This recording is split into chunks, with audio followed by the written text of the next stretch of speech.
Hello, hello, hello. It's your mom of three in NYC back with another video. Shout out to my current subbies. Thank you for the support. If this is your first time here, my name is Taneza. I'm the mom of three astonishing. I heard that adverb today. I was like, Uma, use that. Astonishing kids living in the heart of New York City. I do have a YouTube family, my tribe, and all you have to do, easy peasy lemon squeezy, just smash that one button right there that says subscribe. This video, my friend, is a review of the Netflix documentary, What Jennifer Did. Wah, wah, wah, wah. It popped up, recommended to me by Netflix because I, Taneza, your girl, loves a documentary. I always have, ever since from like intervention days. I love a real story. Woo! This story was a doozy. Spoiler alert. If you have not seen it and do not want any spoilers, please do not continue. The premise of this story, it opens up with a 911 call. Jennifer is a Canadian girl, college age, who lives with both of her parents. They're a modest middle-class family. They're Vietnamese immigrants, I believe. Both working, solid middle class, good family. The 911 call is from Jennifer. During the 911 call, she's crying and hysterical. She needs the police because her house is being robbed. These men have guns. She is tied up and she's heard gunshots. When the police showed up, her mother had died after being shot. Her dad was flown to ICU in critical condition. He too had been shot, but did survive. The police bring Jennifer in for questioning, and right away, her story doesn't make sense. After a few days into the case, police's eyebrows begin to get raised. Three major things. One, police did not understand how she was able to dial 911 while her hands were bound and then she was bound to the banister of the stairs in her home. They asked her to show her how she did it. She showed them how she did it, but they were still questioning Jennifer. At first, I will say everyone was super supportive of Jennifer. Everyone was super empathetic. Again, she just lost one parent and she may lose a second. And she was the victim of a violent crime. Police kept asking her, a home invasion. They left money. They left money in the wallet of the father. They left the safe untouched. It did not make sense to the police why they would shoot and mother, shoot and almost father, and leave Jennifer completely unharmed. And they asked her that. Her response was that because she listened, she did what they told her to do. Upon further investigation, they find out that Jennifer had an ex-boyfriend. For like 7 years they dated. They were high school sweethearts, dated for years and years. Her parents did not approve of him. Two reasons. One, I think he was like the chef at a pizza restaurant, a pizza place.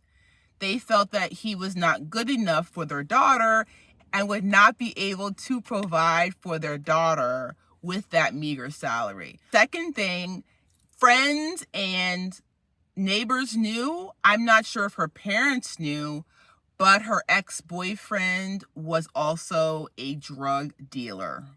Their relationship was described as off and on by all of their friends and mutual friends. They'd be off and they get back together until her ex-boyfriend finds another girlfriend. That leaves Jennifer unhinged.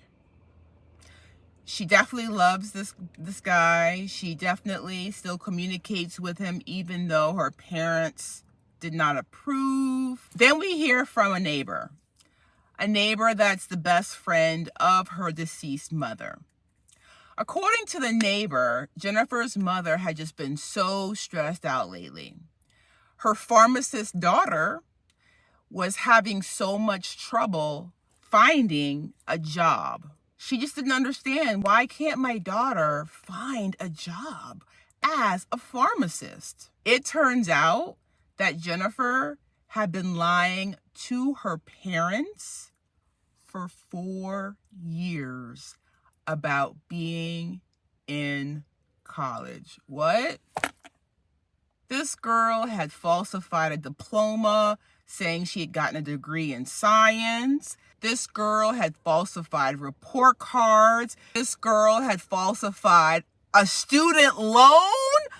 This girl, because her parents took her phone away and they drove her everywhere she went, every day would drive her to college campus for 4 years. You can't trust her. She should get an acting award.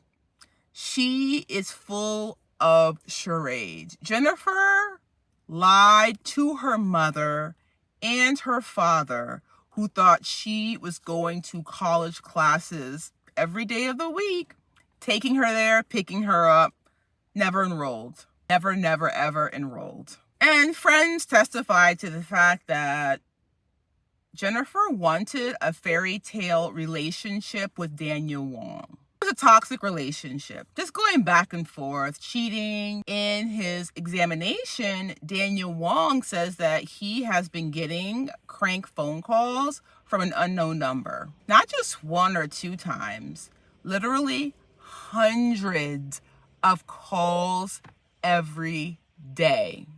It's a private number. He picks it up. He hears breathing. They hang up on him. Hundreds of times a day. And we find out that that was Jennifer. She was so upset that he had moved on. He had a whole new girlfriend. She terrorized him. Little did Jennifer know, her father woke up from the medically induced coma he had been in since the night of the attack. The police department refused to let Jennifer have access to her father whilst he was in the hospital. Her father's able to speak. And when the detectives went in to question him, he said, "Find out how my daughter is involved in this." According to Jennifer's dad, she wasn't tied up. There was no forced entry. They walked in the front door. During the killing, Jennifer was chatting with the perpetrators and talked to them as if they were friends. What? She is a pathological liar. I've never seen anything like this. She lies so much, she's beginning to mix up her lies. When the investigator brings up to Jennifer the fact that she did know these men, her next story is that she did not want to be here anymore. She was heartbroken over her ex-boyfriend. Her parents are too controlling. She hated her life. And she hired these men to kill her, not her parents. She said that she had met these guys through Daniel Wong, her ex-boyfriend. They demanded a payment of $2,000 from her. And after her mother returned home from line dancing one night, she was going to make sure that she unlocked the front door and gave the signal, which was turning on the lights, so they knew that it was time for them to enter. They were supposed to kill her. Their plan was foiled and messed up, and instead they killed her mother and attempted to murder her father. We don't believe you, Jennifer. If that was a plan, how could they have messed up the plan that much? What? It doesn't make sense. What you're saying does not make sense. Again, she lied to her parents for 4 years, giving them fake report cards, fake loan statements, a fake diploma. What? And the telling statement was this. When her parents told Jennifer that they forbade her from dating Daniel Wong, her father basically said, "Over my dead body. I would have to be dead before I would approve of my daughter being with Daniel Wong. As it turns out, it was not a for hire for herself because she was she took her dad's words literally. Jennifer conspired to her parents to inherit the home, life insurance policies, but most importantly, to finally be love of her life, Daniel Wong. So the plan was put forth. Her dad had gotten to bed early. Her mother loves line dancing and had gone out dancing, returned home, was soaking her feet in warm water on the couch. Jennifer unlocked the front door, gave the signal, and the three intruders came in the house, robbed nothing, took nothing, just there to off her parents. And then they left. They actually had camera footage from the house across the street, and you see them entering and you see them leaving. In Canada, where this case took place, police are allowed to lie to the witness or the suspect to get a confession or get information as long as the law is not compromised. They can tell a lie. They can tell a lie. They had an expert in body language. He's able to interview or question someone and based on their body language, discern whether or not they're telling the truth. This expert comes in to interview Jennifer. He tells Jennifer that you knew these guys. According to her father, she was walking around the house with them and chit-chatting. She says, yes, I knew these guys. Her first story was that they were introduced to me by my ex-boyfriend and they were there to her. That was her first story. The expert tells Jennifer, we can see inside the house. We can locate where you're traveling in the house. You were never tied up. The truth comes out. Jennifer hired these three men to off her parents so that she could be with the love of her life, have a home that's paid for, and money in the bank. What Jennifer did is wild. Her commitment to deception blew my mind. Quick watch this weekend. It was crazy, wild. And she was charged and found guilty of an attempted murder.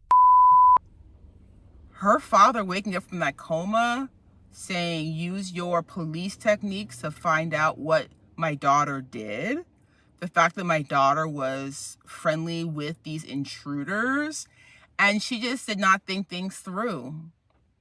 Certain things just did not make sense. How is it a home invasion when they didn't steal anything? Both luxury cars. It was a Lexus. The dad had the Mercedes. The mom had a Lexus. Both vehicles were in the garage. The safe was untouched. And the very money in the wallet of her father, a stack of 20s, was still there. Her stories just did not add up. Why are they invading your house and taking nothing?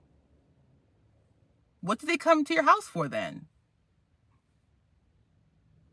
Why are they there to you and they mess up one, almost both of your parents? Why was there no forced entry? Why didn't they hurt you? Again, liar, liar, pants on fire. She obviously has issues. I would give it probably 4 out of 5 stars. 4 out of 5 stars. It was well done. It was well done. Wild, right? Have you seen this documentary yet? Let me know in the comments down below. Have an amazing day. I'll see you in our next video. Bye, tribe.